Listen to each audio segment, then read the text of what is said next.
Hello and welcome to Double Edge. My guest is Jitendra Bhargava, the author of this new book, The Descent of Air India. It's actually a revised edition. The book was published earlier. But the question that we are asking today is, why haven't things fundamentally changed with Air India? Why is there a revised edition? And what does Jitendra here hope to get out of this? Thank you so much for joining us. So tell us, first of all, why is there a revised edition of a book which has been highly controversial? It was not published in the way you wanted it. And finally, it's either self-published or it's available only as an e-book. No, the book was published originally in October 2013. But the publisher withdrew it after Praful Patel filed a case. The former Civil Aviation Minister. Yeah, the former Civil Aviation Minister. And because the objective of the book was not just narrating how Air India's descent took place, was to seek accountability of those who harmed it, and also for people to undertake a case study of Air India, so that the Air India story is not repeated in other public sector companies.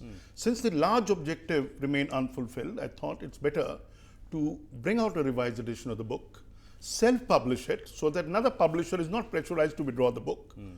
So with that intention, I've updated the contents as till January 2016 and brought it in public domain so that the management institutes, public sector companies, get to read it. Right. So and that is why I brought in the cover, which is more academic in nature. Right. So that people get to know on what has happened and what is contained in the book. First question, so does this apply only to a public sector unit or a government-owned company, or could it happen to a private company as well? Well, if you are not running your company properly with corporate governance, somebody being appointed to the post of chairman without proper procedure, or an unfit person being nominated to that position, etc., or giving into unions, etc. If you're not running a company professionally, even if it's in private sector, it has a message for them. Right. But So largely public sector companies, because all public sector companies see government indifference, delay in decision making, not necessarily the best man being appointed chairman, giving into unions, and not preparing or mentoring people to take on the changing environment of competition in the market. Right. So if you look at some other private sector, public sector companies in power and steel and oil and gas banking, the experience has not been so bad. I mean, we're clearly, if you were to look at the financial metrics, surely no one is sitting on 40,000 crores of net of accumulated losses. So why is Air India, in a nutshell, different than from even other public sector enterprises, which seem to be better run and governed? You see, the fact is, all public sector companies, if allowed or made to function in the way they are currently, will meet the Air India fate. Let's have no doubt about it. Why Air India suffered earlier than others? Two basic points. A, competition came into the aviation sector earlier than banking, shipping, and other sectors. Second, for the last 2 decades, an outsider has been appointed as the chairman of the company. And as we know, an outsider who's only there for a few years will not have the same kind of commitment to a company as an insider would have had. So he's willing to compromise to the political So why has that, for those who don't know the background, why has this happened repeatedly with Air India but not happened, let's say, with a bank or a National Thermal Power Corporation or a Steel Authority of India Limited? You see, let me bring my experience of Coal India and Air India together. Where you spent Coal your India, first years. I spent 12 years in Coal India. So it had 4 directors and you had departments clearly laid out. Air India, on the other hand, had a system where you had multiple departments. So nobody was being mentored to take on the senior positions in the organization, that okay, this is the gradual path he will follow. He'll become an executive director, then a board member, and then the chairman of the company. So if you did not have people coming in from within, the bureaucrats seized the opportunities and got appointed to the post of chairman. And at the end of the tenure, nobody remembered them because they did not contribute to Air India's progress, though they claim to that effect. Right. So there's ownership and there's management. In this case, the ownership is with the government and the management is also with the government. Is that absolutely a fair point? right? Yeah. Because per se, if you look at it, a lot of people talk about privatization of Air India. Let's look at it. Prior to 1978, what was Air India? A private Air India was a government company. From 1953 to 1978, when J.R.D. Tata was removed unceremoniously. But it was doing professionally very well because it was being managed by professionals. Not subsequent years when somebody got appointed from the ministry or an outsider with no knowledge except his connection with the aviation being that he had flown on a flight. But had no knowledge of the aviation sector. So you naturally paid a huge price. And then the indifference came in, and we all know it. that the government people do not know how to negotiate with the unions. Unions were difficult in Air India. There were nobody with the skill of negotiating, so you kept giving in. And what happened? When your costs shot up, right, you started curtailing services or curtailing passenger benefits. Now that was double whammy for Air India. So let me ask you a leadership question again. So if it was clear for more than a couple of decades, as you say, that an airline could not be run by a bureaucrat or someone appointed by the government, why didn't the people within Air India ever push back? You see, we unfortunately had a culture of silence, right? There was nobody speaking out and say, look, this is not desirable. Each one was happy with the way, if they were getting promoted, if they were being posted abroad, they were content with it. Or the unions were being given more and more emoluments for less and less work, they were content with it. The writing was on the wall. As I very often said, the tragedy that 1/3 of India is illiterate is only a tragedy. The bigger tragedy is that those who can read can't read the writing on the wall. And Air India clearly did not read the writing on the wall for corrective action. Right. So if you were to fast forward to the situation today, describe to us, one is, where does the airline stand financially? Where does the airline stand operationally? Because it is flying, it's doing a fair job on domestic routes, maybe it's facing pressure on the international, but the airline is still afloat and things are moving. You see, the figures, if you look at the financials, they are just too devastating. Let me explain to you. 43,000 crore of cumulative loss since the merger. 28,000 crore. Air India and Indian Airlines. Yeah. 28,000 crore of working capital loans, 19,000 crore of aircraft loans. And add to it, the 22,800 crores have been infused by the government in the last 5 years. So with these kind of figures that you have, you need something to be done. And I would love to quote J.R.D. Tata on it. You see, in 1992, when Narasimha Rao, the then Prime Minister, had called J.R.D. Tata to share that the Indian skies were being opened up. And I'm quoting Ratan Tata because this is what he said at the launch of Air Vistara in January 2015. That J.R.D. told him that, look, the environment or the working of aviation sector has changed ever since Air India, they were running Air India. So we would need a partner, a global airline, to give India a good carrier. Now, if J.R.D. Tata, the pioneer of Indian aviation, felt that you needed external support to provide a good airline, tell me, why can't government understand this and not persist with IAS officers or bureaucrats to manage Air India? So my question was about where Air India stands today. So you gave us the financial situation, and where does it stand operationally? You see, let's put this way. Doesn't it have reasonable market share? Operationally, let's look at systemic weaknesses are pulling down, dragging Air India.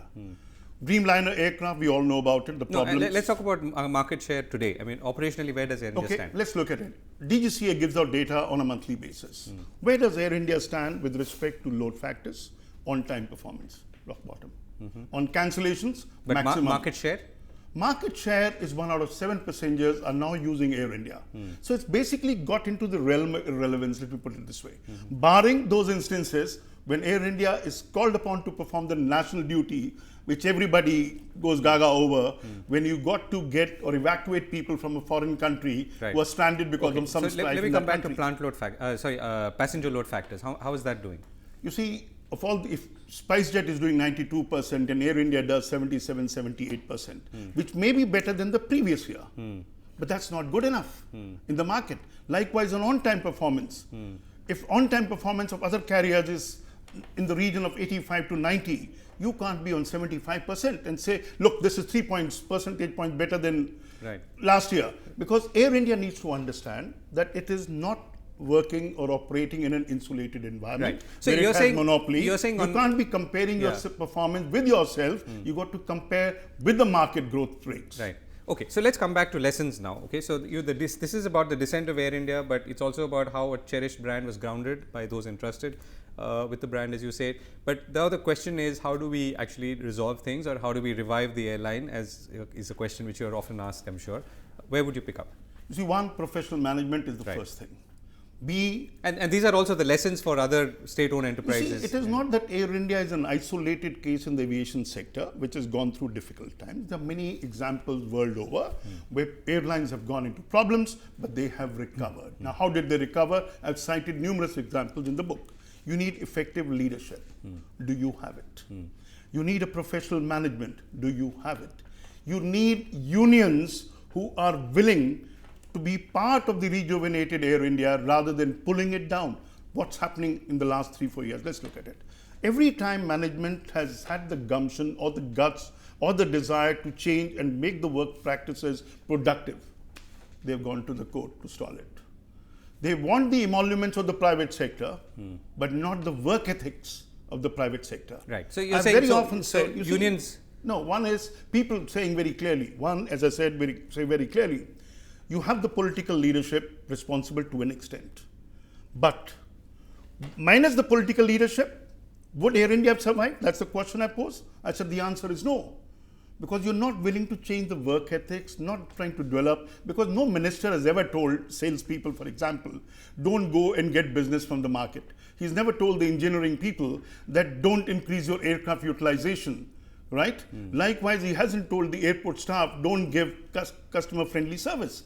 Now, clearly, the faults are within the airline also. And that's why what I've suggested in the book is, let there be 2 financial statements from Air India. To the extent Air India meets the social objective, the government must compensate. On the operational front, let Air India survive on its own. And if they cannot survive, so be it. But as long as this multiplicity continues, the social and the commercial aspect of functioning, employees will continue to believe government is responsible for airlines' wrongs, poor performance. Government will keep feeling that employees are not doing it. But once you make a clear demarcation, each one would know who is responsible for what. Right. So the final question is really, at this point of time, given where the airline stands, given what the competitive scenario is, which is really hotting up both domestic and international, should this airline even exist? Well, there could be multiple views on this subject. I would, as an ex-Air Indian, love to see the airline survive. Yeah. No, I'm saying with all the facts that you've pointed out, including the financials. No, it's a difficult task, but as I said, there are instances. I mean, can it ever make up 43,000 crores of accumulated losses? Is really the look, there are question. Instances where British Airways loans were written off by Margaret Thatcher at one time.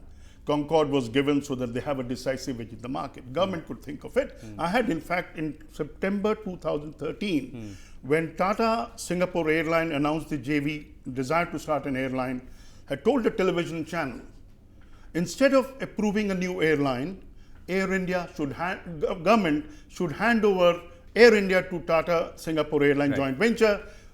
In that case, Tata will get back what they created, and Air India will for sure be able to survive. You're still rooting for the airline or the company to be saved? It's more for sentimental reasons, to tell you frankly about it. But what would be the rational response? If you look at the hard facts, I have concluded in the book very clearly that with all the way it's been functioning, it is getting into the realm of irrelevance. With only 1 out of 7 passengers flying in domestic and international sectors on Air India, and with not a very large aircraft order or manpower available in the company, because Air India has not been recruiting people also. So what do you do with it? So you're clearly trying to buy time, will survive as long as government wants it, but in a hotly competitive environment, as I said, aircraft utilization, on-time performance, load factors, customer happiness index, etc. If you do not improve in the immediate future, the writing is on the wall. We only need to read it. Right, and as everyone should read this book and get a very interesting insight on But my larger concern is not just Air India. Air India, what has happened has happened. Yes, any state-owned enterprise. I would like lessons to be drawn out of the Air India story and corrective action initiated. Government must start mentoring the other public sector companies' managements. They should start preparing other PSUs for competitiveness in the market. And bring in strong leadership that is independent. Otherwise, perhaps other public sectors will meet the same fate as this. And as Dinesh Trivedi once said, in the case of railways, it is going the Air India way, which meant it's going wrong. Jitendra Bhargava, thank you very much for joining. Thank you. Well, that's all we have time on this edition of Double Edge. We'll be back very soon. Thanks for watching.